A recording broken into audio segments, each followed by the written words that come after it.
Okay, so this time our topic is about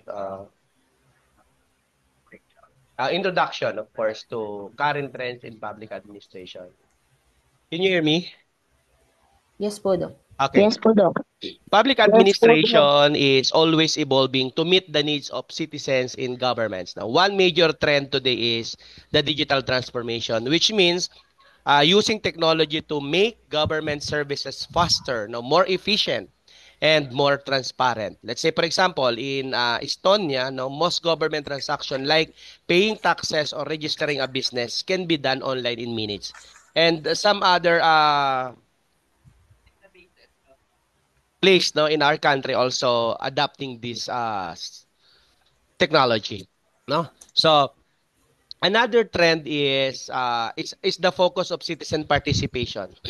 Governments are now encouraging people to be more involved in decision making, and this includes things like town hall meetings or online platforms where people can give feedback on new laws, no? And this builds trust, no, between the government and the public. So we also rise a data-driven governance, no? Governments use data to track performance and guide decisions. Let's say, for example, no, cities use traffic data to improve road planning or police deployment. So in our country, the Department of Health uses data to monitor COVID-19 cases and direct resources accordingly.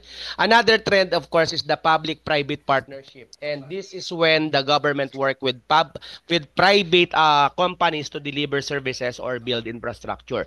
Let's say, for example, no, in our country, the LRT-1 station is being done with help from private firms to ensure efficiency and funding. And there is a shift towards sustainable governance, which means managing resources responsibly for future generations. Governments now consider the environment in their decisions, like using renewable energy or reducing plastic waste. The no plastic ordinance is some LGUs in a good local example. And to give us more details about the topic, let us all welcome our first presenter this morning. Go ahead. Good morning po, Doc. Good morning, classmates. So, me and my group mate po, Miss Rona Jean Areglo, will report the introduction of to current trends in public administration po. Ito po yung chapter 1. So, public administration is constantly evolving in response to change in society. So, yung mga binagit po ni Doc, yun po yung mga yung mga changes in society from history po. So, nag-iisip based po dun sa mga mga changes in society, politics, and technology, so nag-iisip po tayo kung saan po ito nanggaling or saan po nagsimula. So this po, chapter focus on the beginning of public administration, the theories and phases globally, as well as yung evolution ng public administration in the Philippines po. So let's start po sa history ng public administration. Next po, ma'am. Next slide, ma'am. So the word administration po daw po has been derived from the Latin words ad and minister, which means to serve, management of affairs, and looking after the people. So Dr. Leonard D. White said that administration is a process common to all group effort, whether it is public or private, civil or military, large scale or small scale. So, Dr. Leonard D. White has a great contribution in the early phase of public administration. So, in the succeeding slides po, mamimit po natin siya ulit. Next po, ma'am. So, the traces of public administration were seen as early as 324 BC. So, Kautilya, which is an ancient Indian scholar, strategist, and statesman, who is often regarded as a father of public administration in India. So his work, Arthasastra, meaning science of polity, it explains the means of acquiring and maintaining wealth and the ways to protect this wealth and territory. He is known as a ruthless leader. So Kautilya's work represents practical, rational, and coldly calculating views of politics, suggesting po that the ruler must make decisions based on logic and the greater good of the state. So he does not shy away from using manipulation or ruthlessness when necessary to ensure state survival and prosperity. On the other hand naman, Confucius, a Chinese philosopher and educator, said that the primary task of a ruler is to achieve the welfare and happiness of the people of the state. So all social problems daw po had their roots in morals of the members of society. So the possible restoration po of society is through ethical cultivation of each member daw po. So Confucius believed that the ruler should govern by setting moral example rather than through force. So although hindi po siya nagkaroon ng formal political position, Confucius' teaching had seen a lasting impact on public administration, governance, and society. So these two po completely differs in perspective. No? Kautilya po will do any means to protect his territory, whether through manipulation or being a ruthless leader, while Confucius' teaching were based on morality and ethics. So let's proceed po to the third. Uh, Ibn Khaldun, an Arab scholar, historian, philosopher, and sociologist from North America. So he believes po on social cohesion o pagkakaisa ng lipunan. So sabi niya po, strong social cohesion enables the group to rise to power, while weakened solidarity leads to decline and disintegration. So he noted po that the rulers in dynasty begin by mobilizing social unity and strong group bonds which help achieve to power. Pero daw po kapag yung system of government po nagkaroon na ng individualism, greed, and corruption, nag-start po disintegrate yung society and ang mangyayari po, the ruler destroys the other and weakens the social cohesion. So to stay in power daw po, the ruler buys an ally. So eto po, yung loyalty po dito is based on paid loyalty rather than social relationships or kinship po. So siguro po dito sa tatlo sa history makikita natin yung contribution nila sa public administration 'no. So meron tayong naiisip na mga tao sa nagdaang administrasyon kunwari dito sa Pilipinas. So when we talk about rulers using logic regardless of being called ruthless to achieve something, or a ruler using morality, ethics, and social relationship, or kahit po yung ruler na using a team to achieve to power and then destroying it afterwards. So, tayo na po bahalang mag-isip sa sarili-sarili natin kung sino yung mga naiisip natin. Next slide, ma'am. So, though the previous slides mark the birth of public administration, the term itself emerged in early 19th century to the beginning of 20th century. So, American President Woodrow Wilson, also known as the father of public administration due to his essay in 1887, The Study of Administration, which established the field as distinct area of study and emphasized its importance in professional and efficient manner. So his essay also contributed to the first paradigm of public administration. We will tackle this one by one next po, ma'am. So this is an overview of the paradigm or evolution of public administration as a discipline or as a study.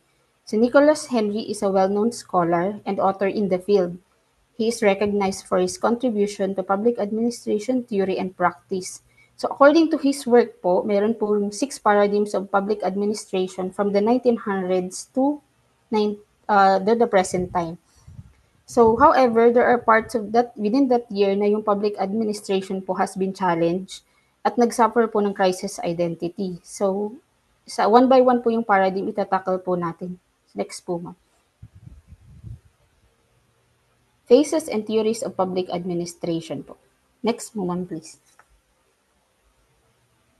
So paradigm 1 po is known as politics administration dichotomy from 1900s to 1926. So this paradigm is known as the separation of public and administration. So in the positivist theory, Wilson said that politics is concerned in policy making daw po and administration is the implementation of the policy decisions. So this led to the demand of separation of politics and administration, which led to the evolution of public administration as an independent discipline. So yung Wilson's thoughts po was echoed by Frank J. Goodnow in his book Politics and Administration: A Study in Government in 1990s, stating daw po that the politics is something to do with policies whereas administration had to do with an execution and implementation of policy decisions. So kung natatandaan niyo po kanina si Dr. Leonard D. White, so siya po yung nag-publish ng first textbook ng public administration And this book gave an academic legitimacy to the dichotomy between politics and administration. Next slide po, ma'am. The paradigm 2 is the principle of administration from 1926 to 1937. So this paradigm emphasized the importance of applying scientific principles to management and organization within the government. So under this paradigm po, meron pong classical management theory which has three sub-theory. So number one po is scientific management theory by Frederick Taylor. Focuses on improving productivity and efficiency through systematic study and analysis of work processes. So, sinuggest po niya na work task should be analyzed scientifically to determine daw po yung most efficient way para i-perform yung tasks. And each task daw po should be broken down into smaller components. Unlike po the first theory, the administrative management theory by Henry Fayol emphasizes the need for stronger managerial function from top-to-down approach to leadership and administration. So, meron po siyang in-identify na 14 principles of administrative management and later on po supported by theorist Luther Gulick identifying 7 principles of administration, which is planning, organizing, staffing, directing, coordinating, reporting, and budgeting. So between these three sub-theories po, I think the bureaucratic theory is the most popular po. No? Sa theory po ito, ine-emphasize yung hierarchy ng organization. So this is the bureaucratic management theory by Max Weber. Emphasizes po yung importance of structure, rules, and hierarchical organization within institution. So he viewed that the organization should operate according to set of rules and procedures. So may each hierarchy, meron pong kanya-kanyang ginagawa to maintain daw po the consistency and predictability sa pag-function ng organization. Sabi din po niya, decisions are made based on objective criteria, not on personal relationships. He emphasizes that personal feelings, biases, or preferences should not influence administrative decisions. So, yung theory po yan, tinanggalan po niya ng human touch. So, based on hierarchy lang po talaga siya. Next po, ma'am. So in the year 1938 to 1947, theorists discovered lapses in the two paradigms. This led to the era of challenges. So sa book po na pinublish ni Fritz Morstein, The Elements of Public Administration, he challenged the paradigm 1, yung dichotomy po, yung separation ng politics and administration, saying that it was not possible po. Kasi daw po yung administration is not just concerned sa pag-implement ng policy, kasama din po daw sila sa pag-formulate. So for example po, may in-implement po na policy, there will always be feedback from society. So yung administrator po provides input sa executive na naggumagawa ng batas po. No? This reaction of the people will always impact policy formulation. So ang ambag ng may ambag po yung administrator sa policy making, hindi lang po sila sa implementation. So another challenge identified which resulted to the rise of human relations theory by Elton Mayo and Mary Parker Follett. So sabi niya po, yung bureaucratic theory daw po is masyadong rigid and inflexible. It is difficult to adapt to change and innovation, which may lead to alienation or the lack of personal connection, both from the employees and those they serve. So the human relations theory emphasizes the importance of human behavior, motivation, and interpersonal relationship. So dapat po daw hindi tanggalan ng human touch yung administration. So this also led to the discovery of the Hawthorne effect by Elton Mayo. Ito naman po, criticize niya yung paradigm 2, the principles of administration. Lacking daw po ito ng scientific validity and universal relevance. So sabi niya, yung Hawthorne effect daw is the phenomenon where people improve their behavior or performance simply because they are being observed or given special attention. So example po nito, yung mga researchers po nag-divide ng two groups of female workers. Yung isa po is pinagtrabaho nila in an improved lighting condition. Yung other one po, yung original standard lighting lang. So surprisingly daw po, nag-increase yung productivity nung both groups kahit in-improve yung lighting nung isa.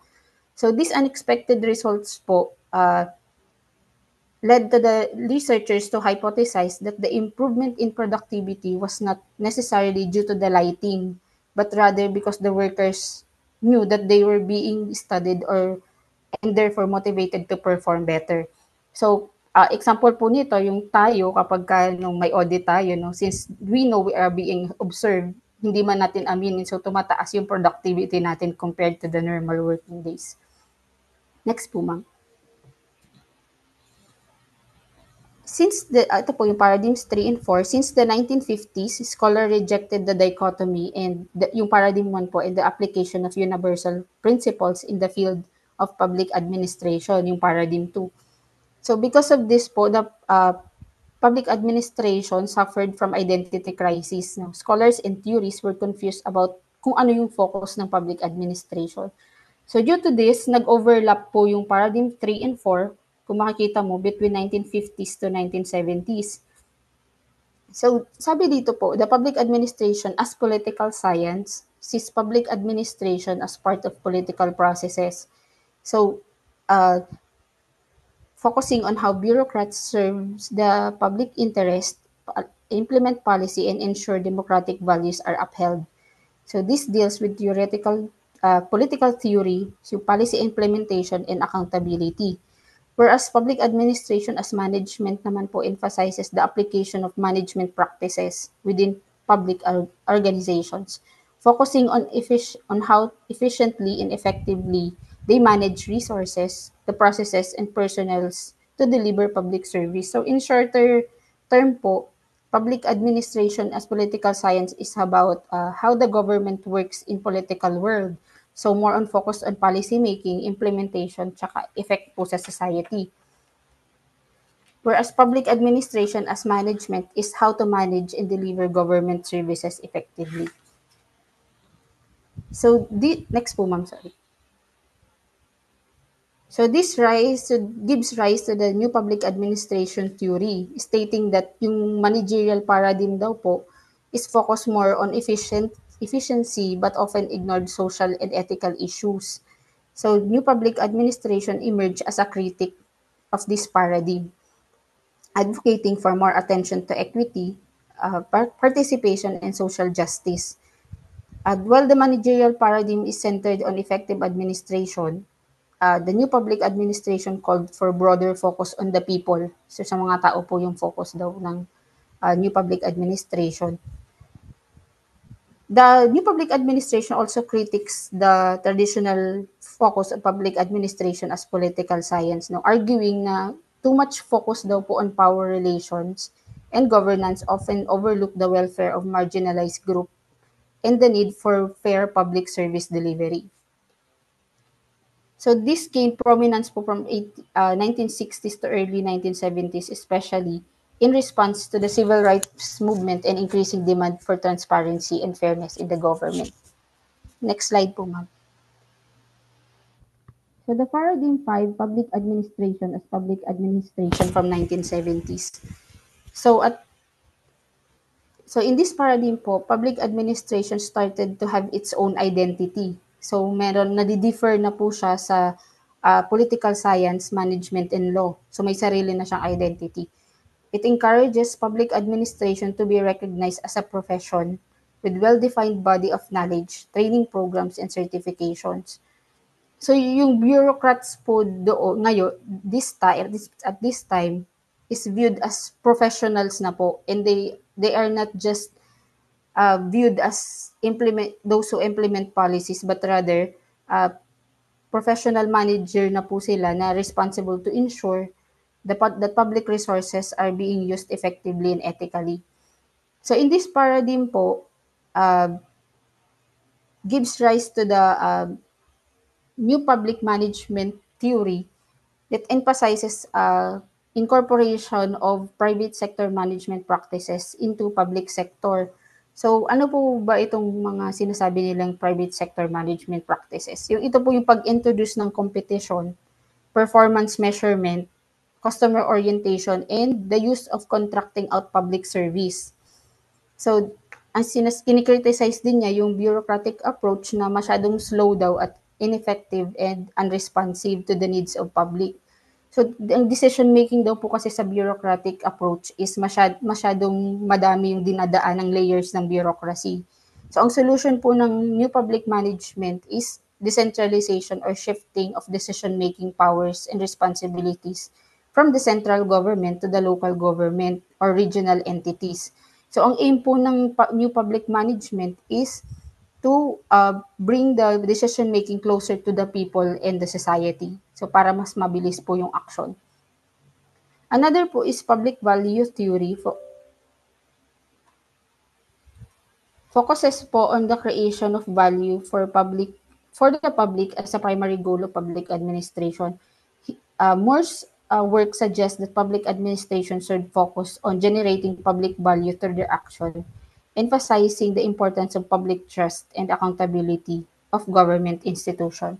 So dito naman po, more on focused on public trust and accountability ng government.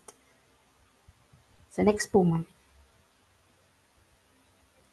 So the last paradigm is the from government to governance from 1990s to the present time.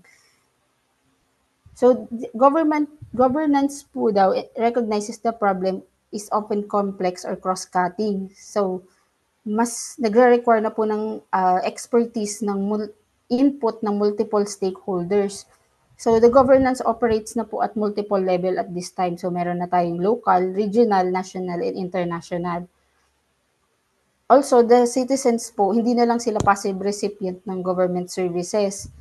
More on active participants na sila sa policy making process. Minsan po, ang ginagawa nila is through consultations, participatory budgeting, or community engagement initiatives. So, ang example po nito is yung, di ba po sa isang community, meron minsan gumagawa sila ng community meeting, no, kung saan yung humihingi sila ng inputs from the members of the community, or pwede din pong through online platforms for citizens to provide input sa policy decisions. So this gives rise also to the public-private partnerships. So mas focus na din sila sa yung pag-introduce ng private sector sa pag-build ng infrastructure. So ang pinaka-relevant po ngayon na project is yung MRT 7 from 23 kilometer mass transit po ito from North Avenue, Quezon City to San Jose del Monte, Bulacan.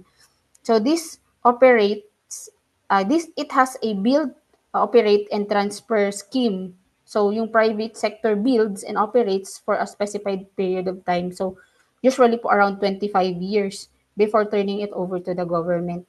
So yung private sector partner po dito is yung San Miguel Corporation, which funds the construction cost. So ang role po ng government is ensure lang po yung or i-guarantee lang po yung ridership projections or i-guarantee lang po na tatangkilikin yung project, no? And then kung may mga fare adjustments.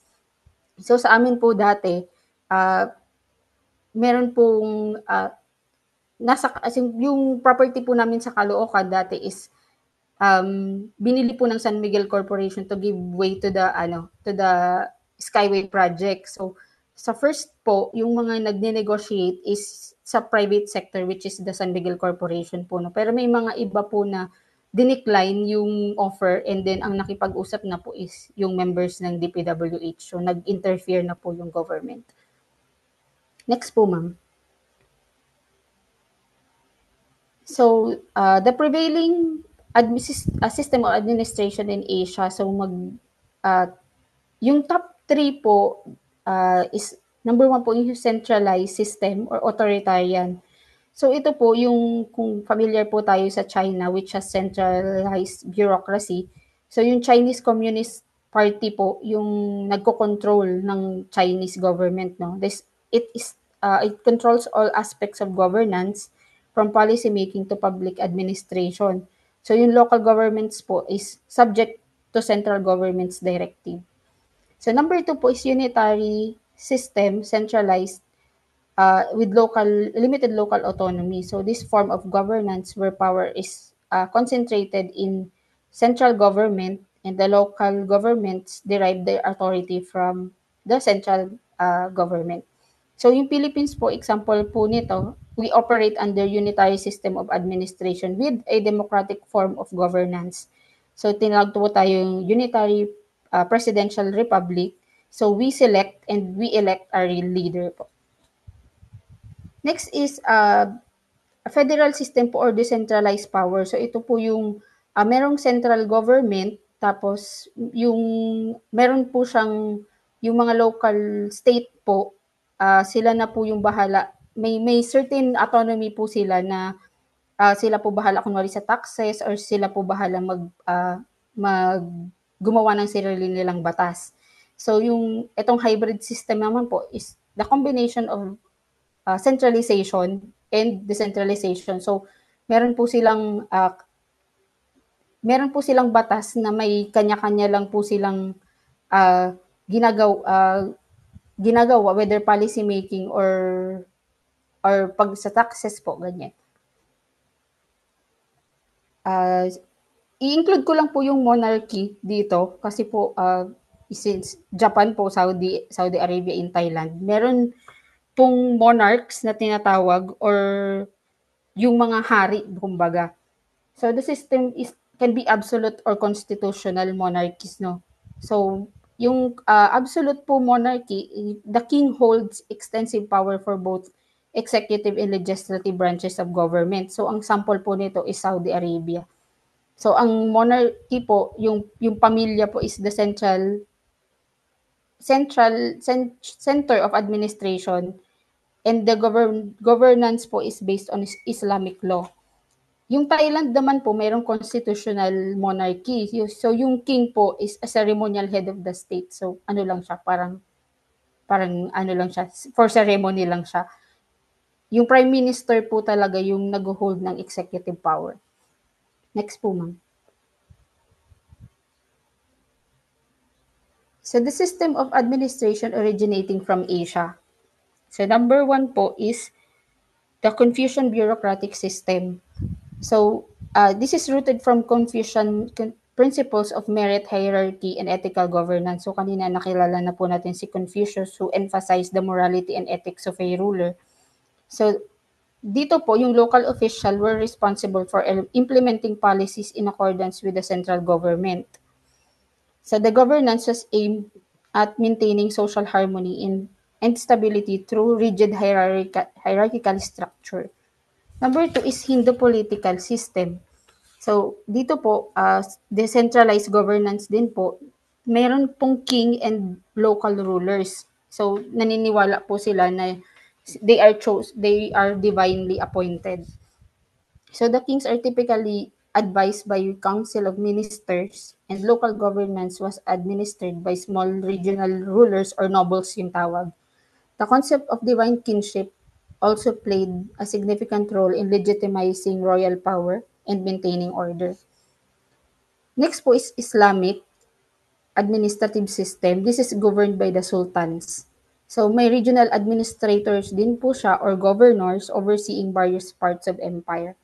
So dito po, decentralized power din po na yung local rulers exercising significant amount of autonomy while remaining loyal to the central authority. Number 4 po is monarchy and feudal system. So dito naman po, may kings din po and monarchs at biniview po sila as supreme rulers. Pero po, nagre-rely po sila sa mga feudal lords or regional chieftains to manage their territories. So the local rulers maintaining significant control over the land and resources while recognizing the higher authority of the king or yung emperor. Next po is Japanese administrative system. So under the Tokugawa shogunate, the Japan is governed by military leader, o ang tawag po nila dun is shogun. So who held the real power, while emperor po is symbolic figure lang din. So pero during the Meiji period po, Japan transitioned into modernized centralized state that incorporated Western style of government. So nagkaroon na po ng empowerment ng emperor sa time na to. Last po is communist administrative system. So centralized party party controlled. So kanina po, yung example po natin is yung Chinese government, no? This is characterized by central governance controlled by a single communist party. So where the party leadership holds authority over all aspect of governance. So ang example po nito ngayon is yung China, Vietnam, and North Korea. Next po, Ma'am. Sorry. Yep. So to continue the report on evolution of public administration in the Philippines and global trends po, I will give the floor to my groupmate po, Ma'am Rona Jean Areglo. Thank you po, Ma'am.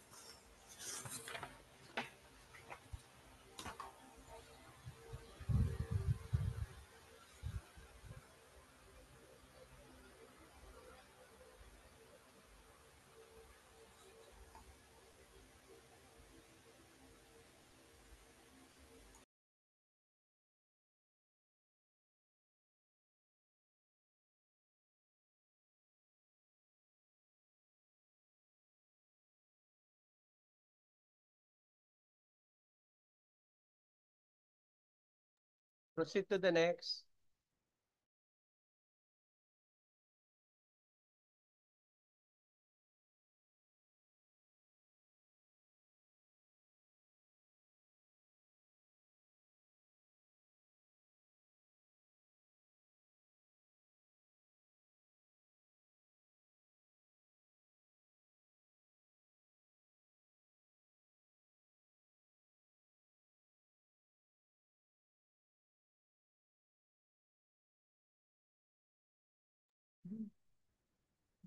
Good morning, Doc. Good morning po, classmates.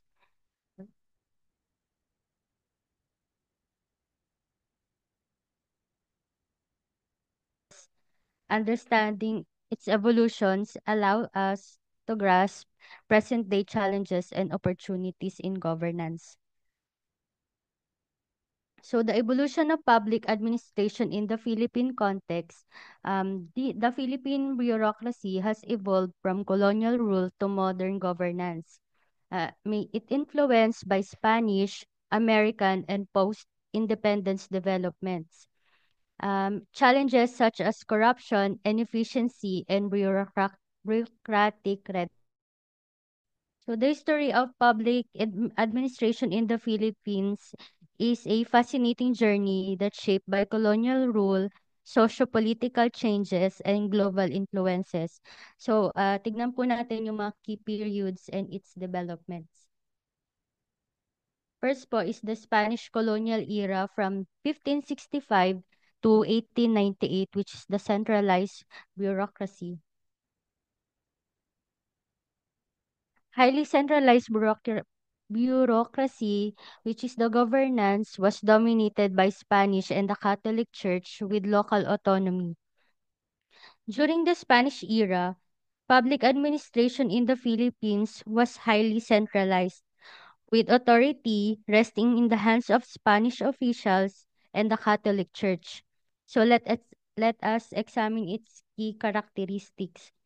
So yung highly centralized bureaucracy po, ah so yung kapangyarihan po that time is nasa kamay po ng mga Spanish officials or authorities, particularly po yung Governor General, which is who direct reports sa King of Spain. And the Catholic Church po played a significant role in governance.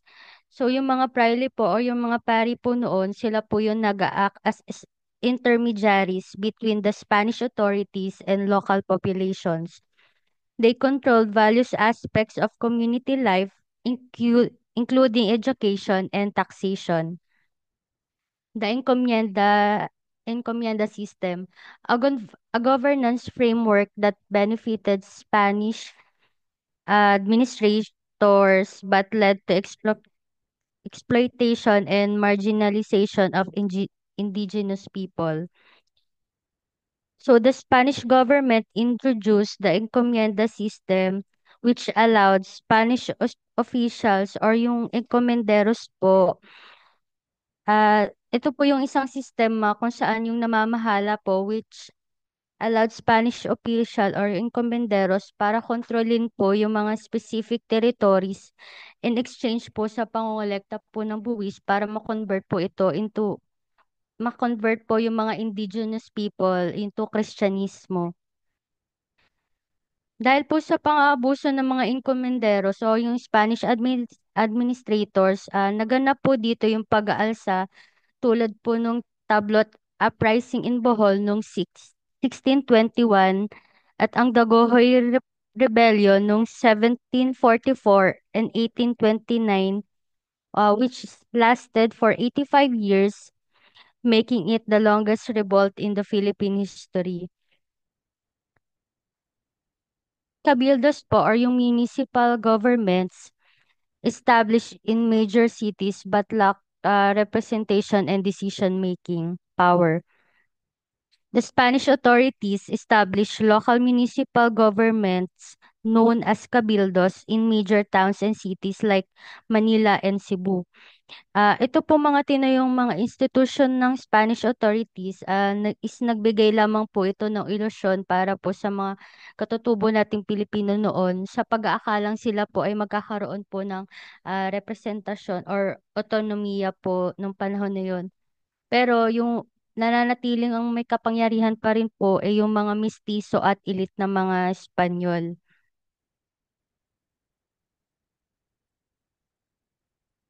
The second is yung American colonial period from 1898 to 1946 o ito po yung tinatawag na modernization of bureaucracy. Modernization of bureaucratic structures, the introduction of American governance models which included legal and administrative reforms.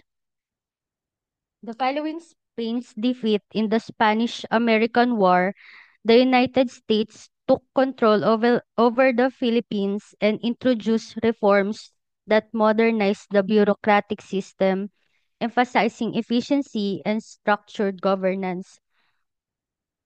Under po ng modernization of bureaucratic structures, the United States introduced American governance models focusing on efficiency and administrative reforms.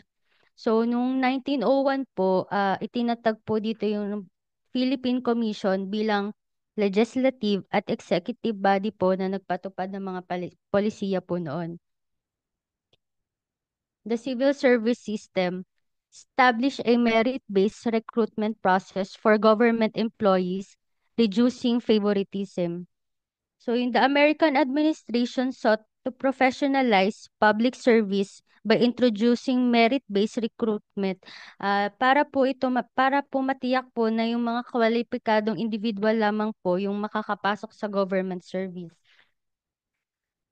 Isa na po dito yung Philippine Service Act of 1900 na gumawa po ng isang competitive examination system para po mabawasan po yung tinatawag na nepotismo o yung pagbibigay po ng trabaho o pagpapabor po sa mga kamag-anak po ng mga namumuno.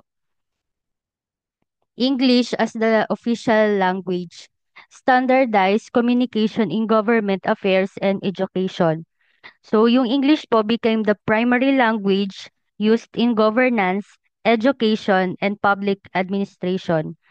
So, yung mga government documents po noon, laws, and educational instruction, lahat po ito ay nakasalin po sa English na nakatulong naman po sa modernization but nagkaroon po ng language barriers po between yung mga ah, namumuno po versus sa lokal na mamamayan po. Development of public infrastructure and education. Investments in roads, bridges, schools, and healthcare to strengthen public service delivery. So, the Americans invested in public works such as roads, bridges, and irrigation systems to improve governance and public service delivery. So, isa na po dito yung pagtatatag po ng University of the Philippines noong 1908 na nakatulong po ito sa pagbuo po ng competent civil service workforce nung panahon po ng American colonial period. So yung third po is yung Commonwealth period from 1935 to 1946 which kung saan po hinahanda na po tayo sa independence. Preparation for independence, governance structures were adjusted for eventual self-rule and national development. The 1935 Constitution was enacted to serve as the fundamental law guiding the Philippines toward independence. So meron din pong mga key reforms which is the establishment of the Social Security System or yung SSS po to provide financial security and to ensure protection for workers. The creation of the Rural Progress Administration para po masuportahan po yung agricultural development and para po ma-promote yung agricultural development din po. So, formation of the National Economic Council to guide economic policy and planned economic strategies for self-sufficiency. Example po dito is yung kay President Manuel Quezon initiated government projects like the National Rice and Corn Corporation or yung NARIC para ma-improve po yung food security.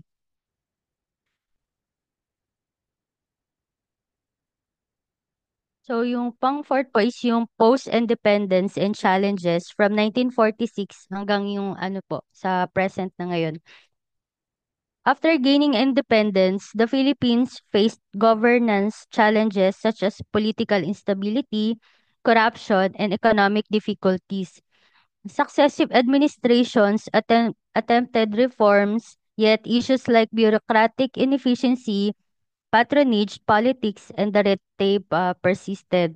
So number one po is yung political instability. Frequent leadership changes led to inconsistencies in policy implementation. So yung frequent leadership changes and governance crisis have affected stability. Example po nito is yung pagpapatalsik po dati kay Pangulong Joseph Estrada anong 2001 po due to corruption allegations and illegal gambling playoffs. So nagkaroon po ng mga lawakang protesta noon na tinawag po na EDSA 2 or yung EDSA People Power 2 na sinuportahan po ng ilang mga high-ranking officials, business sector, and yung mga military po.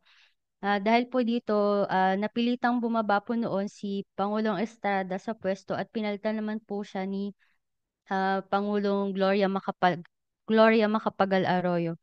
This incident showed po kung paano yung issue ng corruption po nagkakos po ng sudden change sa government nagkos po ng political crisis.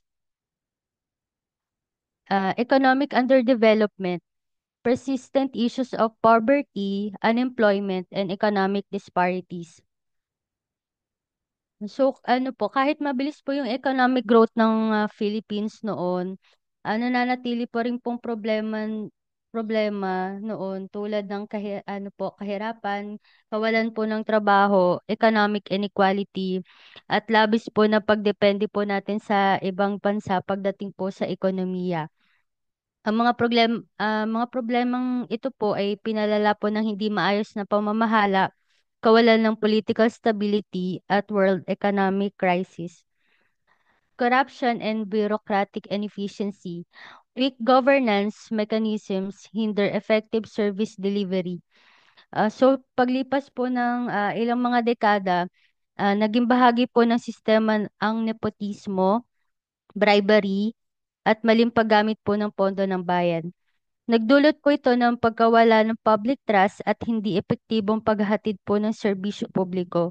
So isang halimbawa po nito ay yung 2013 pork barrel scam kung saan na-discover po ng ilang lawmakers or yung mga mambabatas po ang naglaan po ng Priority Development Assistance Fund o yung PDAP po sa mga fake non-government organizations or yung NGOs. Nasa halip po na mapunta po sa totoong proyekto, napunta po sa kanilang mga bulsa ng mga opisyal sa pamamagitan po ng kickbacks. Umabot po 'to sa, bilyon-bilyong piso na nawala po kada taon, dahil po sa ganitong klase ng corruption po.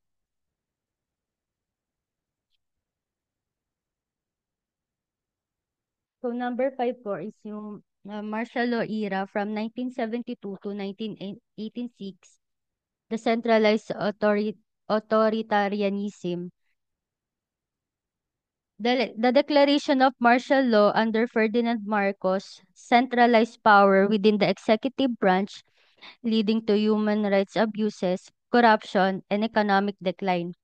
However, the 1986 People Power Revolution restored democracy and reintroduced principles of transparency and decentralization. So yung authoritarian rule po from President Marcos, centralized power, suppressing democratic institutions. In 1972 po, the President Ferdinand Marcos po declared martial law through Proclamation number uh, 1081, citing threats of communist insurgency and social unrest. What followed, however, was not simply an emergency response but a calculated move to consolidate executive power and suppress democratic institutions. So yung Congress po ay nag-shutdown, independent media outlets were silenced, and yung writ of habeas corpus po was suspended, and yung civil liberties were severely curtailed po. Through decrees, Marcos ruled by executive fiat by bypassing checks and balances, effectively transforming the Philippines into an authoritarian state. So martial law extended far beyond its original justification, and it became the backbone of a dictatorship. So yung crony capitalism and patronage politics, government resources were used to maintain political control and benefit allies. Marcos did not only use force to maintain his power, he also relied on crony capitalism system where government favors were given to his closest allies in exchange for their loyalty. One of the example po nito is yung kay uh, Danding Coangco and yung sa coconut industry.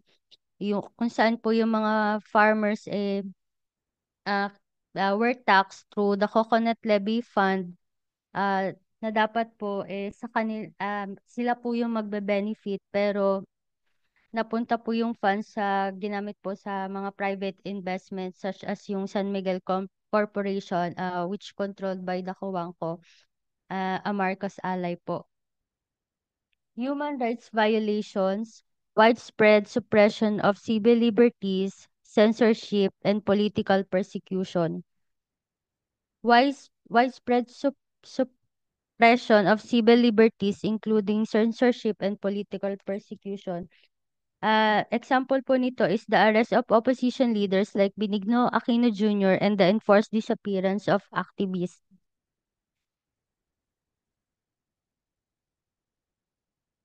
So, after po nung martial law is yung the People Power Revolution from 1986, ito po yung pagbabalik ng democracy. The Restoration of Democracy, 1987 Constitution emphasis on decentralization, accountability, and transparency in governance. Reform efforts by successive administrations, anti-corruption measures to restore public trust, implementation of e-governance initiatives to improve service delivery.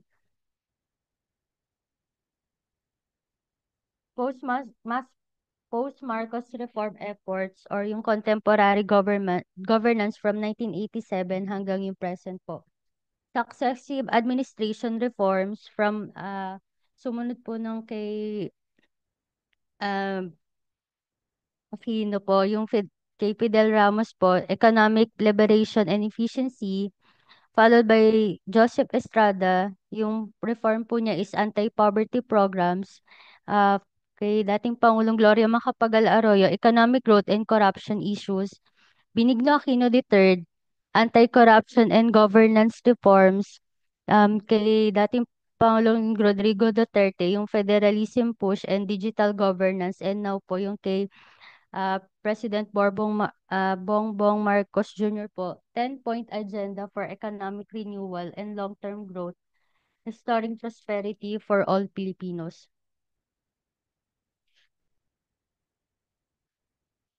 Contemporary issues in Philippine public administration, technological advances and digital governance, e-governance opportunities, but challenges remain in cybersecurity and digital access. Political patronage and red tape, which is the bureaucratic inefficiencies persist, slowing down public service delivery, and yung public trust and institutional strengthening, sustained efforts are required to improve governance, transparency, and efficiency.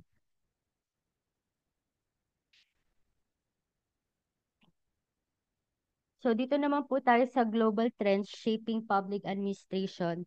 Dito po natin malalaman how global trends impact governance, policy making, and service delivery.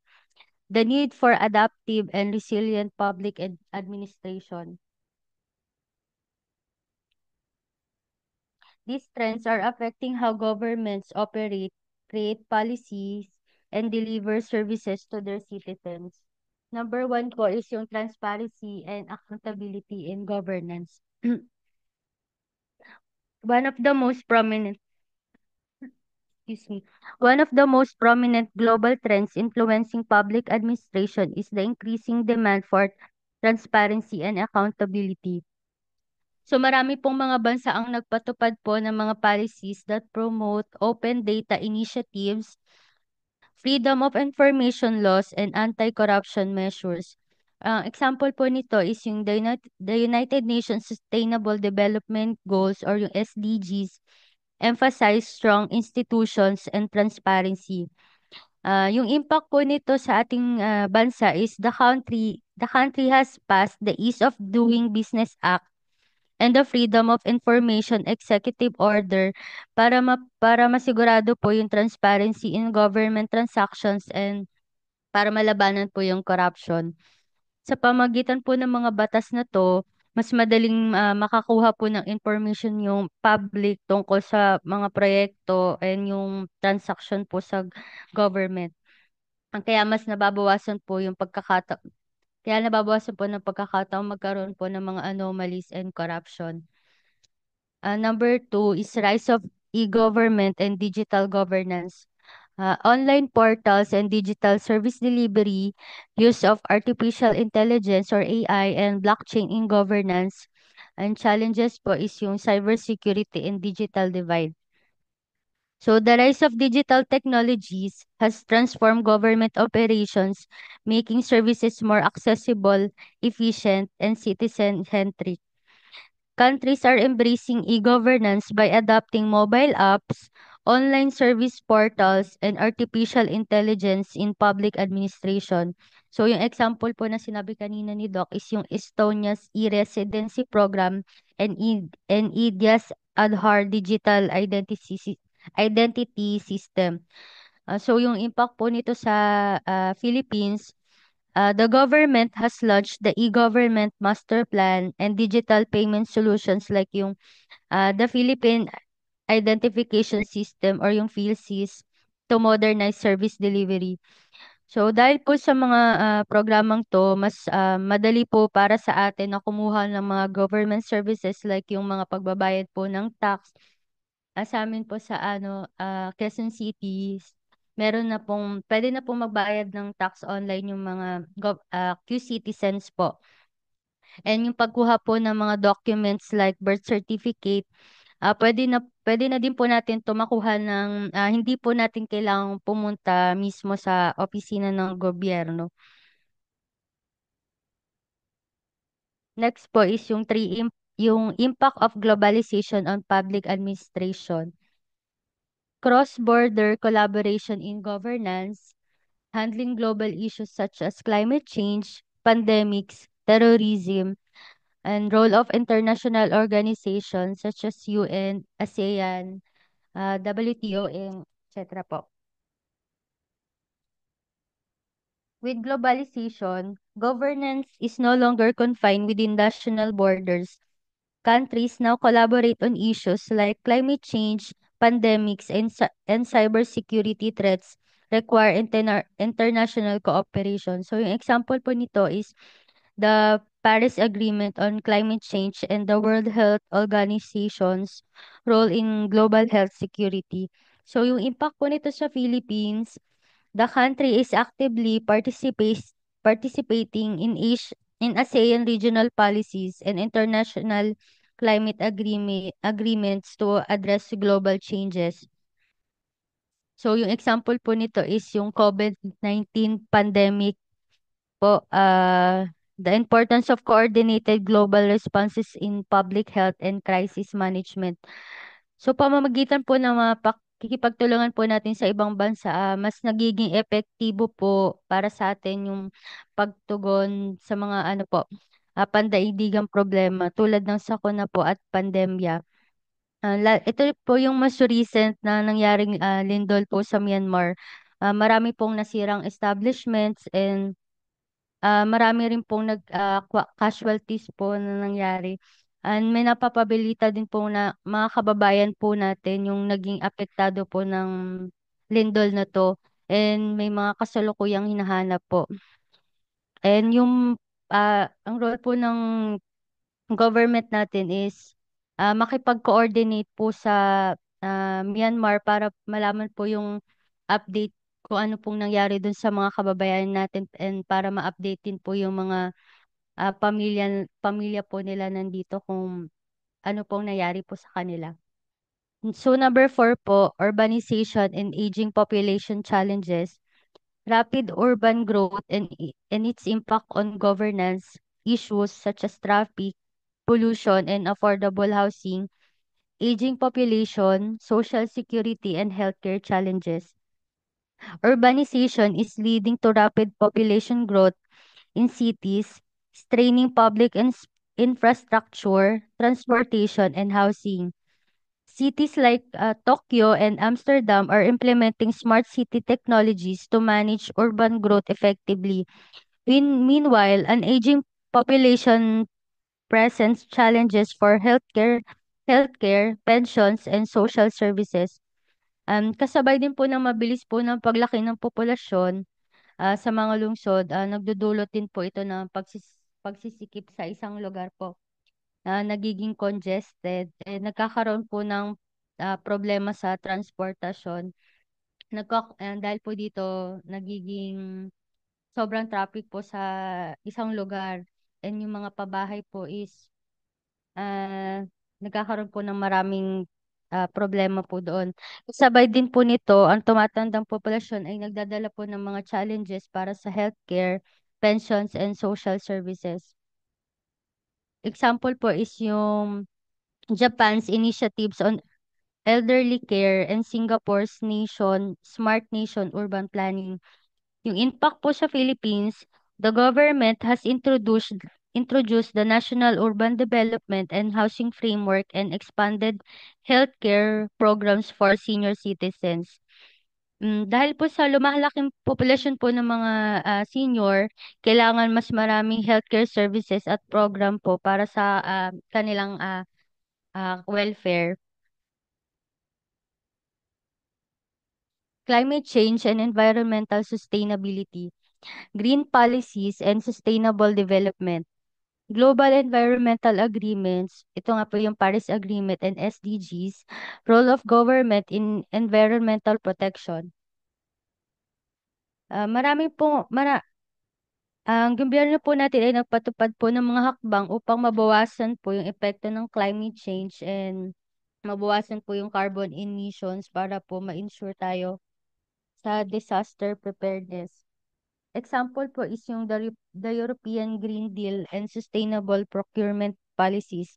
Yung impact po sa Philippines is the country has enacted the Renewable Energy Act and the Disaster Risk Reduction Management Act to address climate-related concerns. So dahil po yung sa mga batas po na to, mas pinapalakas po yung paggamit ng renewable energy at mas pinaghahandaan po yung mga sakuna gaya po ng mga bagyo at lindol. Social justice, diversity, and inclusivity in governance.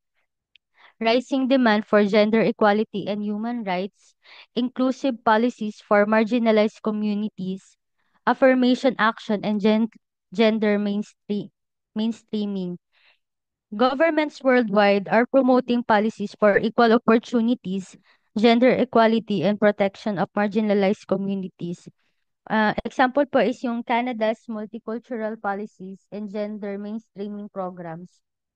Yung impact po sa Philippines is yung programs such as the Magna Carta of Women and the Indigenous Peoples' Rights Act showcase efforts toward inclusivity. So yung mga batas po na to is naglalayong protektahan po yung karapatan po ng mga kababaihan, indigenous people, at iba pa pong marginalized group. Rise of nationalism and populism, threat to democracy. Rise of populist leaders and authoritarian tendencies, challenges to democratic institutions and human rights, balancing national interests with global cooperation. So the resurgence of nationalist and populist movements in several countries has challenged democratic institutions and governance frameworks. So example po nito is yung Brexit in the UK and the nationalist movements in Europe. And the impact of in the Philippines po, policies on national sovereignty and economic self-reliance have become key topics in public discourse. Dahil po sa lumalakas na damdaming makabayan po, maraming polisiya ang nakatuon po sa pagpapatibay ng lokal na ekonomiya at independensya mula sa dayuhang influence. Due to the rising sentiment of nationalism, many policies focus on strengthening the local economy and reducing dependence on foreign influences. Number 8 is yung resilience and crisis management post-COVID-19. Emergency response and crisis management, public health infrastructure, and pandemic preparedness, economic recovery, and resilience building. So the pandemic has underscored the importance of resilience and adaptability in public administration. Governments had to implement emergency response strategies, social protection programs, and economic recovery measures. Example po is yung South Korea's digital contact tracing system and the US stimulus packages. So yung impact po nito sa atin is yung initiatives such as the Bayanihan to Heal as One Act demonstrated the country's response to crisis management and public health emergencies. So, yung key takeaways po from the presentation is yung public administration in the Philippines has evolved through colonial history, democratic restoration, and modernization efforts. Challenges remain in governance, corruption, and bureaucracy despite reforms. Global trends, including digitalization, transparency, and climate action, are reshaping governance. So, yung public administration must evolve to meet modern challenges and improve the lives of citizens. So, yun po. Thank you po for listening.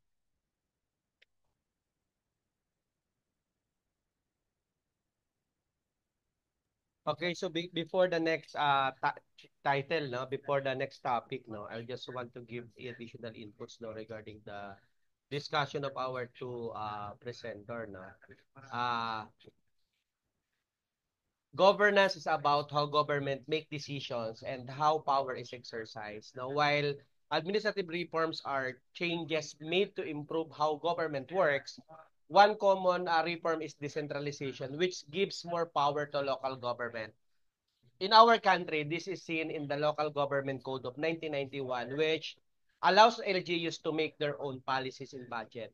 Another reform is anti-corruption measures. Now, around the world, the governments are fighting corruption by using technology and transparency. Let's say, for example, in Rwanda, no, public official must declare their assets online. In our country, the Office of the Ombudsman handles corruption cases, and the zeal of good local governance encourage honesty in LGUs. No? Bureaucratic streamlining, no, is also a popular, and this means cutting red tape, no, or simplifying process. For example, no, ease of doing business. Laws in the Philippines aim to reduce the number of steps needed to get business permits, no, globally. Singapore is a leader of efficient government services. Some reforms focus on performance-based management, where government employees and agencies are evaluated based on their results, not just their effort. No, in our country, the performance-based bonus system gives incentives to performing government employees. Lastly, e-governance is a reform that involves using online systems to deliver services. No, one example is the Philippine eGov PH Super App, which combines various government services like NBI clearance, driver license renewal, and more, all in all one places. Okay. So I think that's it for this topic. So next group.